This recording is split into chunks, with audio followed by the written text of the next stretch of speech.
Hello बच्चों, कैसे हो आप सभी लोग। आई होप आप सभी लोग बहुत अच्छे होंगे। मैं आप सबका स्वागत करती हूँ अपने चैनल KVLON हिंदी पर। हम CPC पढ़ रहे थे। CPC में हमने प्लांट पढ़ा, रिटर्न स्टेटमेंट पढ़ा, ठीक है। उसके बाद में हमने पढ़ा प्लीडिंग।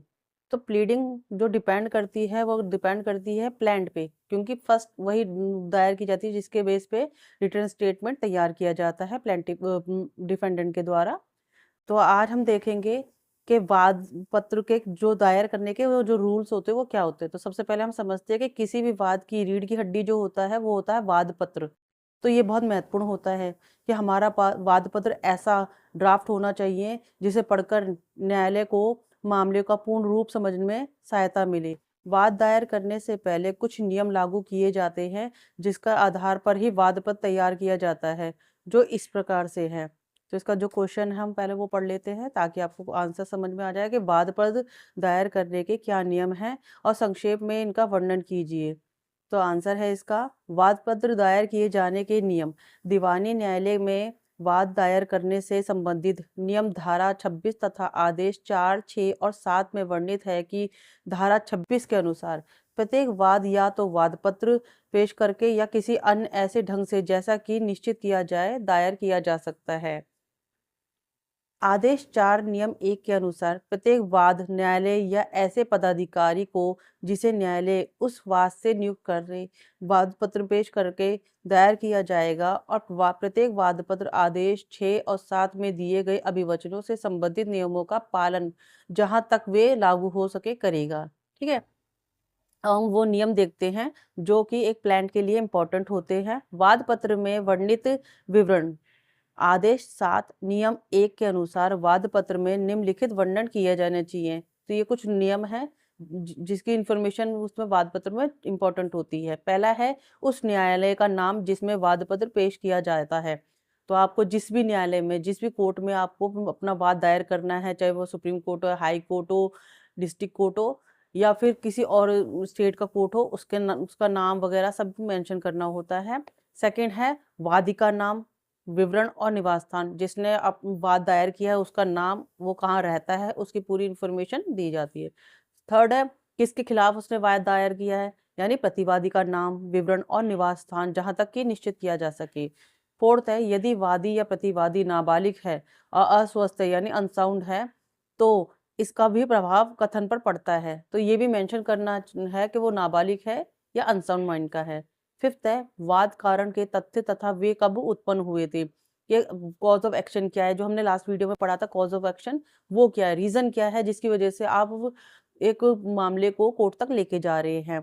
ठीक है, वो कब उत्पन्न हुआ था, क्या ऐसा रीजन था जो कि वो हुआ था और वो किस समय उत्पन्न हुआ था। ठीक है, वो मेंशन करना होता है। ये तथ्य कि न्यायालय का क्षेत्राधिकार के क्षेत्र उस जिस न्यायालय में आपने मान लो आपका जो डिस्ट्रिक्ट कोर्ट तक का आपका मैटर था लेकिन आपने उसे हाई कोर्ट में अपील कर दिया। भाई आप सबसे पहले डिस्ट्रिक्ट कोर्ट में तो जाएंगे सिविल मैटर को लेके, ये नहीं है कि आप डायरेक्ट जाके हाई कोर्ट में अपील कर देंगे। अगर आपके अपील जो वो मुकदमा है वो डिस्ट्रिक्ट कोर्ट में हार जाते हैं आप, तो आप जाके अपील कर सकते हैं उसके लिए। ठीक है, ये नहीं है कि आप डायरेक्ट जाके हाई कोर्ट में कर देंगे।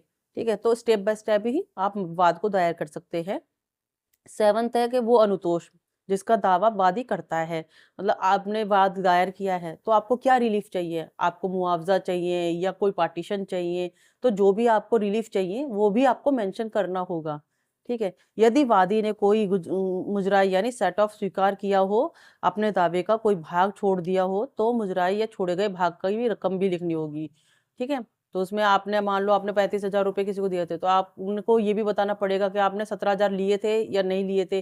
कई बार ऐसा होता है कि प्लेंटिफ खुद भी गुनहगार होता है लेकिन वो जो डिफेंडेंट होता है उसे परेशान करने के लिए पहले केस कर देते हैं। ये हम नेक्स्ट वीडियो बनाऊंगी मैं सेट ऑफ की, तो उसमें आपको बताऊंगी सेट ऑफ क्या होता है। ठीक है, 9 है क्षेत्राधिकार और न्यायालय शुल्क के अनुदेशों की पूर्ति के लिए वाद की विषय वस्तु का मूल्य का कथन। आपको कोर्ट फीस भी देनी होती है। न्यायालय में कोर्ट में आप गए हैं, वाद दायर किया है तो उसकी एक फीस होती है, वो भी आपको पे करनी होती है। ये भी न्यायालय देखता है कि आपने वो पे की है या नहीं की है। आदेश 6 और नियम के 1 के अनुसार प्रत्येक वाद पत्र अभिवचन है अतः नियम 2 के अनुसार वादी के वाद पत्र में उन समस्त महत्वपूर्ण तथ्यों का संक्षिप्त में वर्णन दिया जाना चाहिए जिन पर वादी अपने दावे के लिए भरोसा करता है। ठीक है, हर एक तथ्य को आपको मेंशन करना होगा, उसके अंदर पूरी कहानी नहीं बनानी है, लेकिन जो मेन मेन फैक्ट होते हैं वो आपको उसमें मेंशन करने होंगे। आदेश 6 नियम 15 के अनुसार प्रत्येक अभिवचन में सत्यापन सबसे नीचे किया जाना चाहिए। जब एक पूरा प्लान तैयार हो जाता है तो उसमें वादी द्वारा और उसके जो वकील है उसके द्वारा उसमें लास्ट में सत्यापन यानी वेरिफिकेशन साइन होते हैं कि आपने जो उसके अंदर लिखा है वो आपकी नॉलेज में है, आपको पता है। ठीक है, और उसके बाद में आपका वकील भी साइन करता है उसके ऊपर कि हाँ भाई ये मैं निगरानी में किया गया है, मैंने बनाया है और ये प्लेंटिफ द्वारा पूरा का पूरा सत्यापित किया गया, वेरीफाई किया गया, इसमें मैंने कुछ भी अपनी मर्जी से नहीं जोड़ा है। जो कुछ भी लिखा गया है वो प्लेंटिफ के बताए हुए से लिखा गया है। ठीक है, क्योंकि जो वकील होता है वो सिर्फ एक जो ड्राफ्टिंग करता है, जो उसके अंदर ड्राफ्ट किया जाता है, जो उसके अंदर तथ्य दिए जाते हैं वो वादी के द्वारा बताए गए हुए थे ना, क्योंकि वकील को तो पता नहीं है ना कि कब क्या क्या हुआ था। वो सिर्फ अपने हिसाब से, अपने जो प्रोफेशन के हिसाब से उससे क्वेश्चन करता है। बाकी जो भी इंफॉर्मेशन होती है वो प्लेंटिफ ही देता है, कौन सी डेट थी, कब क्या हुआ था, कितने पैसे लिए गए थे, सब कुछ उसके अंदर मेंशन करते हैं। और जितने अच्छी तरीके से एक प्लान तैयार किया जाएगा, न्यायालय उतनी ही अच्छी तरीके से उसको समझने की कोशिश करेगा। उसके आधार पर ही जो रिटर्न स्टेटमेंट है वो तैयार की जाएगी डिफेंडेंट के द्वारा, और तब जाके एक मामला कोर्ट तक पहुंचेगा और वहां से वो एक निर्णय तक पहुंचेगा। ठीक है, तो अगर आपको मेरा पढ़ाया हुआ समझ में आता है तो आप मेरे चैनल को लाइक कीजिए, सब्सक्राइब कीजिए और अपने दोस्तों के साथ में शेयर कीजिए। Radhe Radhe, thank you.